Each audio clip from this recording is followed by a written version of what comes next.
What's up guys, FlamingVictini here, and we are finally back. It has been a long time since I last uploaded, but I'm hoping that now, even with school starting in a few weeks, I hopefully will be able to maintain a consistent uploading schedule. I've just been really busy lately and I didn't get a chance to upload. Anyway, this is going to be my World Cup Finals game versus Cosine180. I think at this point in the series, we are 3-3.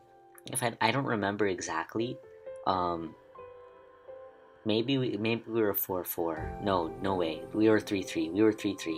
So at this point in the series, we were 3-3, and it was very important for me to win this game because it would really put East in the upper spot versus Germany and give us a much better chance of winning this series. So, as for the team preparation, I was a lot of people were telling me Cosine is a very one-dimensional builder, and he's very lazy. He's just going to use Ferrotran, T-Tar, Slowbro, Gliscor, those kinds of mons, and I should just build a hard counter team to that. But I noticed that in general, Team Germany, ORAS, was switching up its usual preferences quite a bit, and I figured that Cosine would not want to just get counter teamed really hard, bringing his usual Ferrotran T-Tar stuff. And I also noticed that in the earlier rounds, Cosine had been bringing more offensive things, so I actually kind of expected him to bring an offensive team.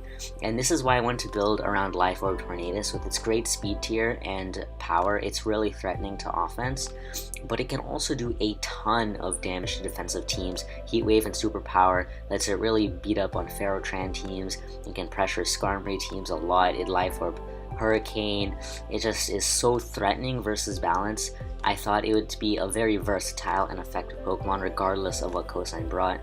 And then I just built a team around it based around getting it in as much as I could, supporting it so that it could do a lot of damage. Like for opposing Diancie, I designed the team to have an Amoonguss so that I could chip Diancie, keep hitting it with Hurricanes if that's their only switch in, until eventually Torn just breaks through. And it happened a lot in test games, so I was really happy with the team. Looking at the matchup, Cosine did indeed switch it up, or not really switch it up because he's actually been bringing offense a lot of the tour, and he brought a Mega Pinsir offense team. So looking at the matchup, I think it really favors me. Diancie is a really big threat to him. All I need to do is damage that Magnezone, figure out its set, and also damage that Azumarill. The only other things that can beat me are well, I mean, Garchomp has to be his rocker, so it could be a Surf Latios since I am HP Fire Diancie, or a Scarf Ironhead Kyurem or something like that, even Scarf Kyurem in general. Just looking at his mashup though, I'm not 100% sure if the Kyurem is Scarf or not. It could very well just be a Life Orb Breaker set, and I have a tough time switching into it, so I need to keep that in mind. I have the Rotom for the Pinsir, and also to check the Azumarill and the Garchomp. I don't actually have Pain Split on my Rotom, but I don't think it's going to be that big of a worry because the way Cosine's team breaks my team is kind of like my overwhelming Rotom, and plus if it is Life Orb Kyurem, Rotom kind of becomes a liability because it just lets Kyurem come in if I don't Volt Switch on it, and it can do a ton of damage to my team. Since I think I said I don't have Pain Split, I have Thunder Wave for Charizard X because that rips through my team. But yeah, so I gotta keep that in mind. Life Orb Torn can put in some work, it just doesn't get as many opportunities to come in, so it depends on how it's played. And Scarf Jirachi is very well capable of cleaning this game if that Chomp is not Tank Chomp and if I can break through that Magnezone.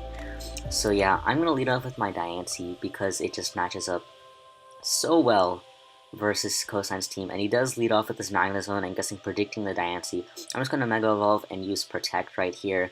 No reason not to get off my Mega Evolution to put pressure on Cosine's use of Stealth Rocks, and he just goes straight for the Flash Cannon. I'm going to full switch into my Rotom Wash. The reason I do this is because if he's Choice Locked, I can easily take a Flash Cannon, and based on his damage I can see what he's doing. I don't think he'll go for the Volt Switch because I could just go to Garchomp and block it, and it turns out that he pulls a double into Garchomp, so right here, my Diancie is not max special attack, so I technically could get a Min Roll and not KO this Garchomp, so I do want to technically get a little bit of chip on this Garchomp, like a Min Roll won't kill it, I'm not kidding. Garchomp is so fat. And the other thing is that I don't know if this is Sash Garchomp or not. I'm just going to stay in and go for the Will-O-Wisp, as he does just SD, and he shows the Lumberry right here. Now, I'm thinking he might go for the Declaw or the Rocks right here. I don't care. I'm just going to go for the Burn right here. And now that I have this Burn, I still am at 40%, so I can still check the Pinsir if I don't take any more damage as long as it doesn't get an SD. And plus I have the Diancie to check the Pinsir. Now right here, I was very confident that he would not go for an Earthquake. He's either going for Stealth Rocks, which is what I expected, or another Dragon Claw.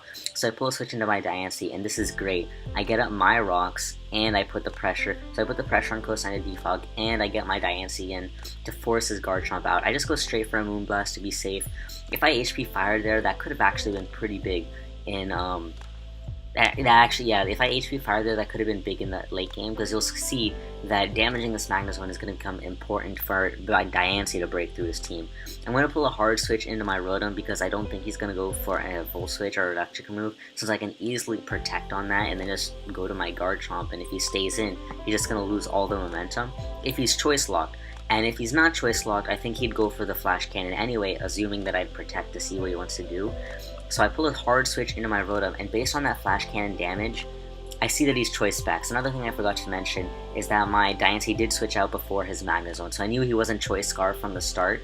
So I was expecting him to be a Choice Specs, or I figured that he might be some sort of Chople or Octoberry Thunderwave set, and then he'd have like Iron Head on Kyurem, Iron Tail on the Azumarill, or something else to pressure Clefable more. But it shows that the Choice Specs damage right there. I probably could have gone for a Volt Switch right here, but I was trying to not let the Garchomp in again, so I just went for a Hydro Pump. A Volt Switch would have been good right here. I would have been able to put some pressure on him with my Jirachi.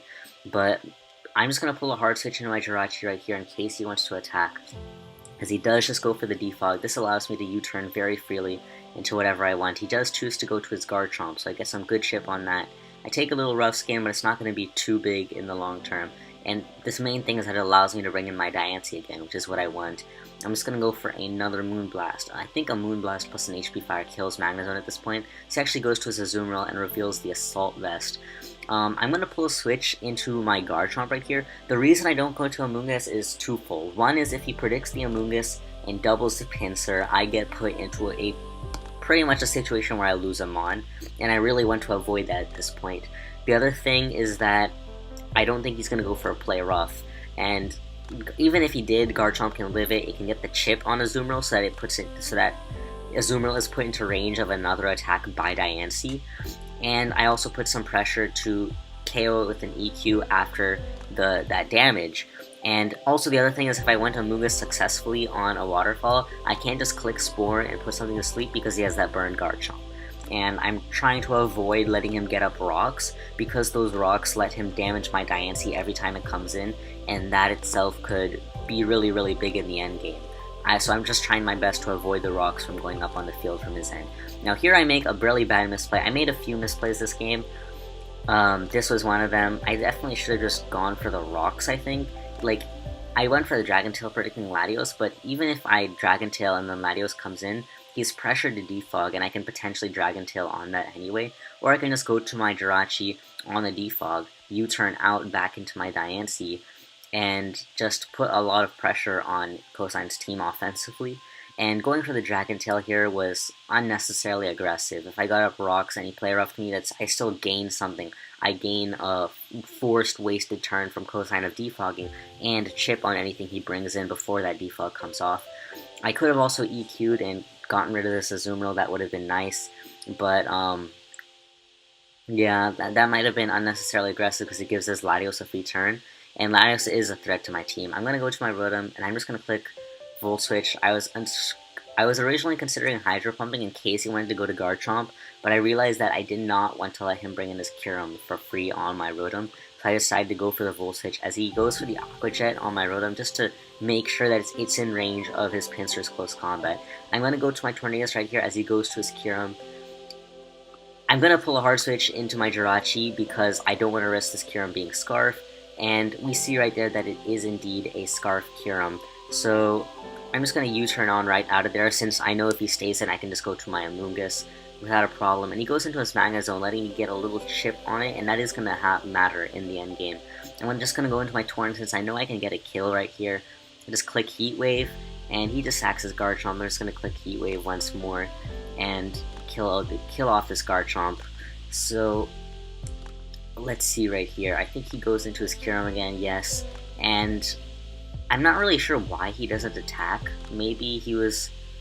I'm not really sure why, because I really didn't want my Jirachi to take more damage, so I'm not sure why he didn't just, like, Ice Beam or something like that. But he does pull a double switch into Pinsir, and just close combat my Rotom out. That crit did not matter. He killed me anyway. And this is good because it allows me to go into Diancie. I misplay again here. I don't know what I was thinking. I was really afraid of him going into Magna Zone on a Moonblast or a Diamond Storm, and then pivoting the Latios on an HP Fire, because that... if he pulled that off, that would put me in a bad position. But I think I should have just Moonblasted or even Diamond Stormed anyway, because I'm getting the damage on the Magna Zone to put it in range of HP Fire, and that itself gives me a lot of freedom in how I want to play. I think Diamond Storm may have actually been the best play here, because there's no way in hell he's going to go to his Latios. He doesn't really know that I'm not max special attack, so he may assume that Moonblast KOs this Pinsir from -1 100%. It's actually a roll. It's in my favor, I think. Kalos will show up, but Diancie's Moonblast to -1 Pinsir with my special attack investment is not a guaranteed kill, but he doesn't necessarily know that. There's no way I don't think there's any way he'd go to Latios, so Diamond Storm only has that 5% chance to miss, and I can take out this Pinsir. But instead I went for the HP Fire, which was a bad play, definitely. I definitely should have avoided taking this damage on Diancie if I could, because it gives me a lot of freedom later on. I mean, I know I can healing. My thought process was that I can healing the shot my Diancie, so it doesn't matter anyway. But it's still putting me in an unnecessarily difficult position, like when it could have just been easier if I just Diamond Stormed or Moonblasted. So that was unnecessary. He goes to his Latios right here. Most Latios these days run Surf, because it's really good to hit Heatran and Tyranitar with the Surf plus Draco Meteor, and I really I could not leave my Diancie in, I know that. And I also know that I cannot afford to go into my Jirachi on something that kills it, because that would just lose me the game. So it was either Tornadus or Amoonguss. I decided to go to Amoonguss just because I have Regenerate. I can scout to see what he does. If he goes for the Psyshock, I have the potential to like pull a switch into my Torn on a Psyshock, pull a switch into Jirachi or something like that. He actually does go for the Surf, and this works out perfectly for me because I can live a Psyshock and just fire off a Spore right here. And this is going to be really good for me to get that Spore and have that 1-mon lead. I'm still afraid of his Kyurem and his Magna Zone presence, but that's just how it's going to be. Now here I make another misplay. I play a little too quickly. I knew his Kyurem was coming in, so I just pulled the switch to Jirachi because I know it can handle Latios if it chooses to stay in, or Kyurem if it comes in. I should have just Stun Spored. I had Stun Spore. I should have just used it, and this game would have been over if I just hit the Stun Spore on the Kyurem. But I pull a switch into my Jirachi, so that's fine. I mean, it does technically help me, because with the damage of U-turn, I can put him in range of Moonblast from my Diancie, so I don't have to risk a Diamond Storm miss. He does just stay in and go for the Ice Beam. I U-turn anyway because I get the chip, and I also know that I have the Amoonguss to sack, which I don't need anymore, and I can just do it again. That was kind of like a 50-50, and thankfully I do get it right. He does go to his Magna Zone. And this puts the chip on the Magna Zone, so that puts him in range of Diancie. That's really good for me. Here I go for the Superpower because I didn't want to miss. I mean, I probably could have just Heat Waved, because what happens here is I make a mistake. I definitely should not have used U-turn. This was a big mistake because it forces me to go to my Jirachi, and if he pulls a switch to Kyurem here on a U-turn, I could be put into a really bad situation. Well, what could happen is that I'm pretty much... If he gets a first, let's say he pulls a switch into Kyurem on my Jirachi's U-turn, I'm kind of forced to like go to Diancie, protect, see what he wants to do, and then like play around with my Jirachi a little bit. But then eventually I'm gonna Healing Wish up my Diancie, and I know I can kill the Kyurem if it doesn't have Iron Head, and I can kill the Magna Zone from its range. But you'll have that Latios that's already burned one Sleep turn, and if it just burns another one, I'm done. So I really should not have risked that. So U-turning was another misplay right there. I definitely could have played this game better, and I think it's something to learn from. I just go to my Torn, what happened? I U-turned on the Lagos with Jirachi. I probably could have gone to Diancie there and protected, but he's just going to Fusion Bolt anyway, so it didn't really matter right there whether I went to Torn or Diancie, because whatever happens, Jirachi's coming back in, and I'm clicking Healing Wish, and now it's a game of whether this Kyurem has the Iron Head. I click the HP Fire, KO the Magnezone, in comes the Kyurem, and it does not have Iron Head. He goes for the Ice Beam, does not get the freeze, and I'm able to take him out with the Moonblast. So that was a close game. I think I definitely could have played this better on a few turns and made this a much more comfortable win for me. But it's something to learn from, and thankfully I was able to win in the end. So at this point in the series, East was up 4-3, I think. At the end, we ended up being 5-4, and BKC missed a Fire Blast. Admittedly, we hacked. Stathicus kind of hacked Quagster. I mean, Stathicus misplayed. Okay, I shouldn't talk about the game since you guys may not have seen it, but we tied the series 5-5, and if you didn't know already, well, East won the tiebreaker, so we actually won this World Cup, and this was very, very exciting for me. My very first World Cup, and I was able to win the trophy with my team. It's just exhilarating.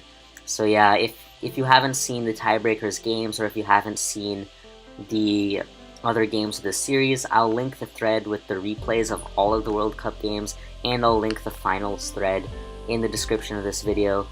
Thank you guys for watching. If you liked the video, please subscribe. If you haven't already, please leave a like, comment, and yeah, that's it. I'll see you guys later.